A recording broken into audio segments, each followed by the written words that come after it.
Thank you for coming to CUBN Christians United Broadcasting Network. This is your main man Troy here. I'll be your host for today for CUBN News. You can get in contact with us at www.cubnlive.com. Alright, we're going to be talking about Castro, still Israel's enemy. Prominent Cuban dissident warns on rare visit. Now you all know who Castro is. Well, some of you. Most of you. Castro is a man a Cuban, and apparently he's Israel's enemy. And he's gonna visit. So that's gonna be a story of all stories, which we're gonna get into. All right, so let's get into it. From Havana, Oscar Biscet, a well-known human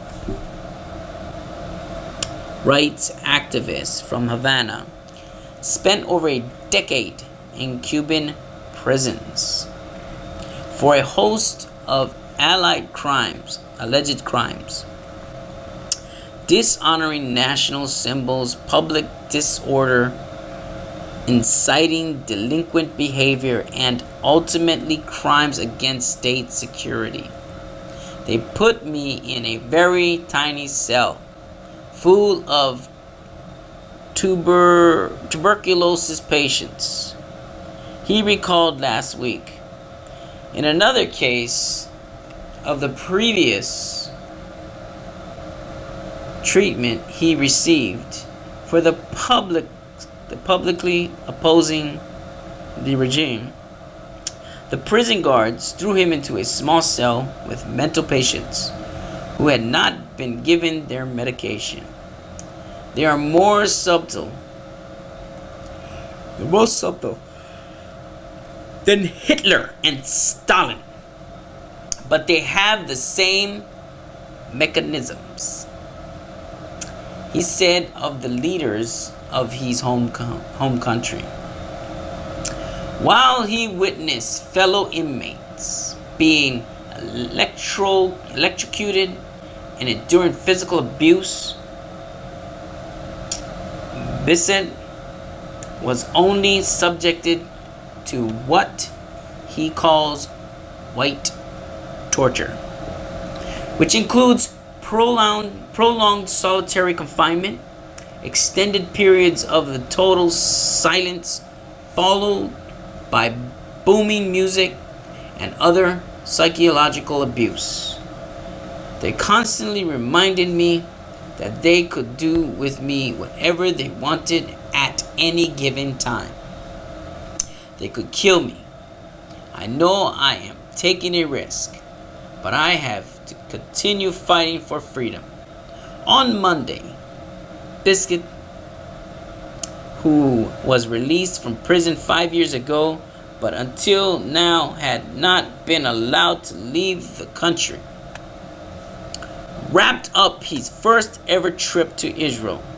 In Jerusalem, he met with former and current government officials, including the Mossad's former station chief in Tehran, the foreign ministry diplomat in charge of Central America, and MKAV Dichter, a former Shin Bet chief and current chair of the Knesset Foreign Affairs and Defense Committee, a Javil father of 2 and grandfather of 3. Biscet, who is currently in Florida, intends to return to Cuba on Sunday. Despite a tangible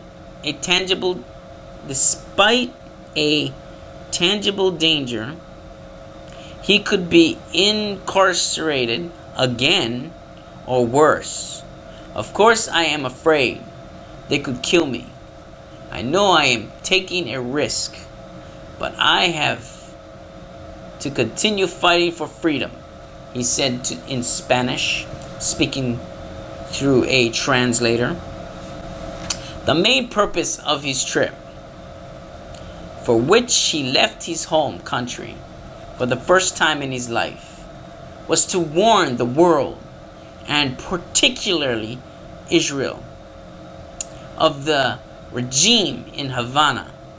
Despite the recent rapprochement with the United States, Cuba is still a cruel totalitarian regime that systematically violates civil rights and brutally suppresses political opposition, he said. And while he was released from prison, no one should think that the communist island nation has become or is about to become a democracy, he posted.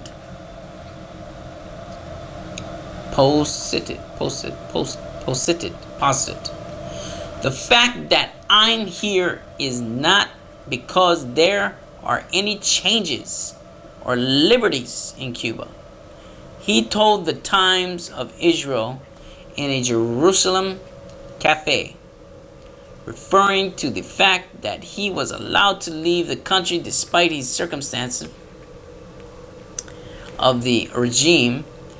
We're here because the Cuban government is interested in presenting a new image, but not because there are any real changes in Cuban government.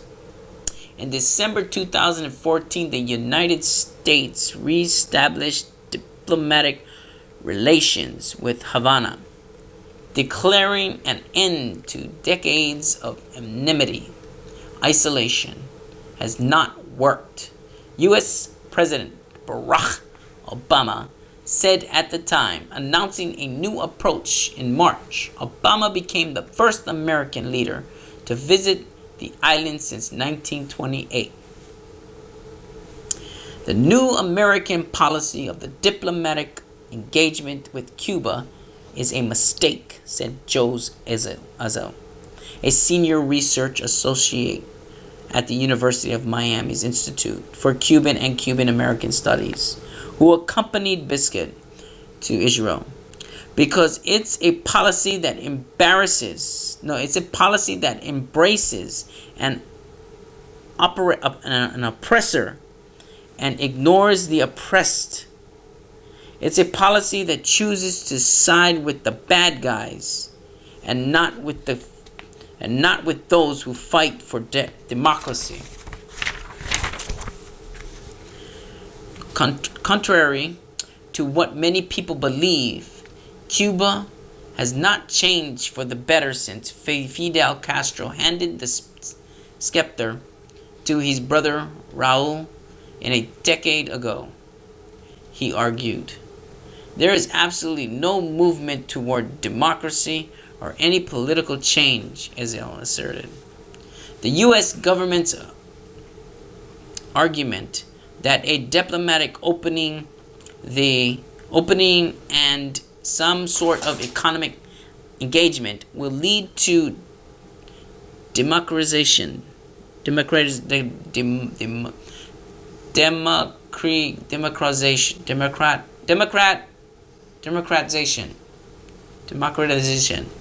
at some point in the future in fallacious, as you said.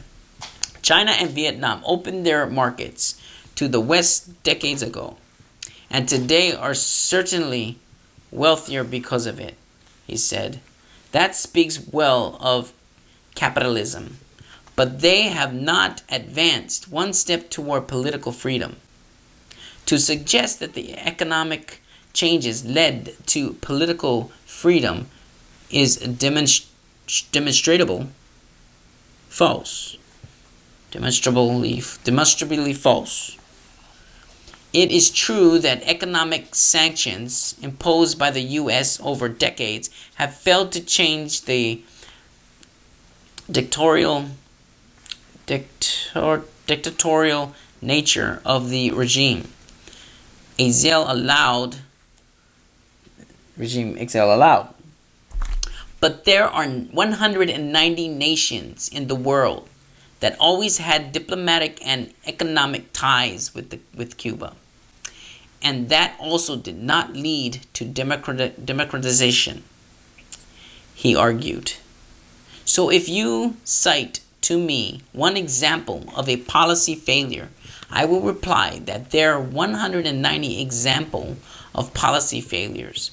Both policies have failed. Biscet, a physician by profession, began his career as a dissident in the mid-1980s by staging a pro-life demonstration to protest what he calls the Cuban government's system of abuse abortions. Since then, he has become a celebrated activist. In 1997, George W. Bush awarded him the Presidential Medal for Freedom, a champion in the fight against tyranny and oppression.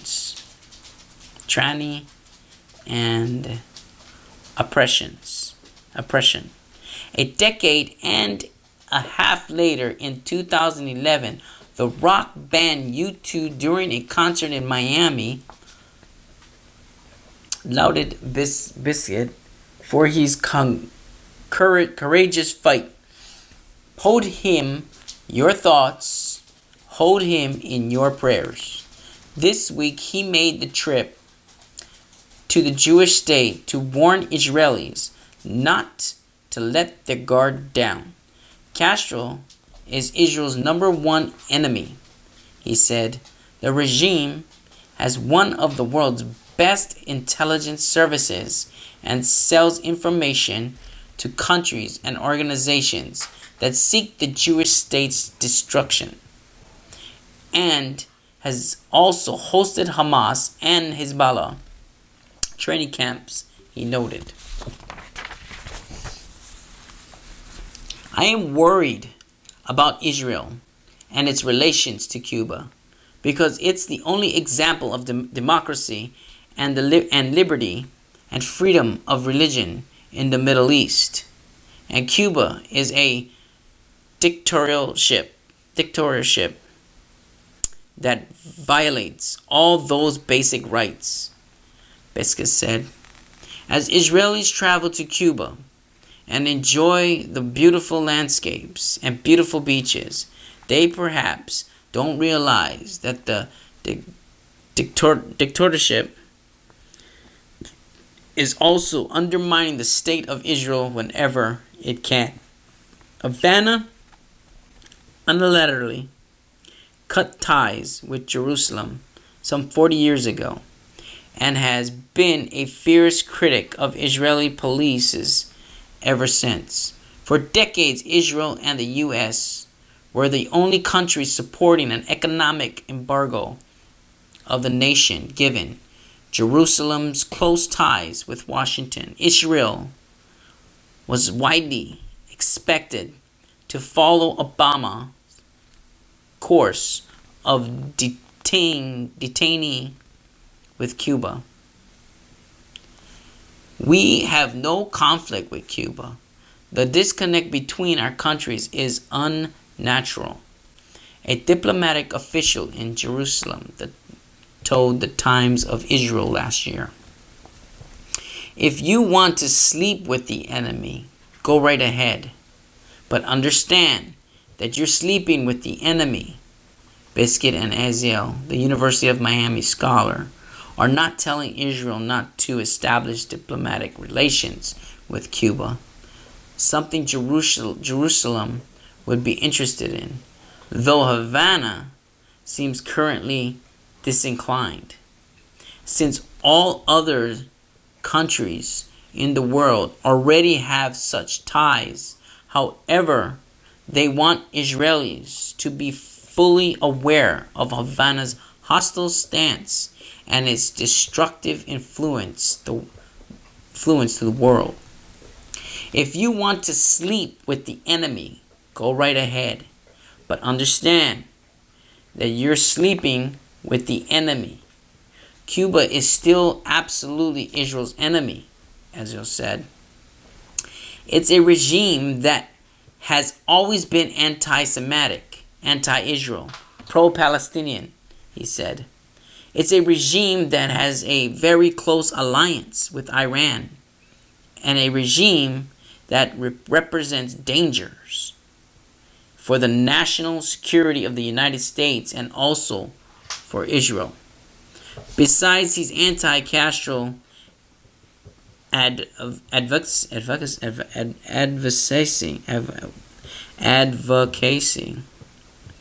Biscet, a devout Christian and staunch supporter of the Jewish people, right to settle in their ancient homeland, also made some time for the sightseeing.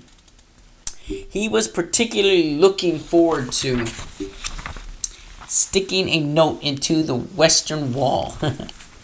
What was he going to wish for? Biscet replied with a chuckle, as if the answer was obvious. He then said, "For freedom for Cuba and for my family." Wow.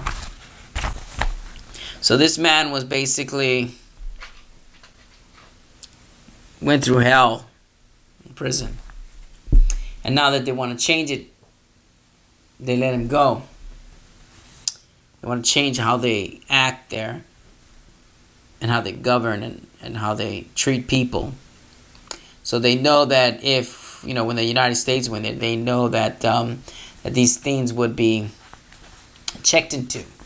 So basically they had to change their ways. They let the man go free.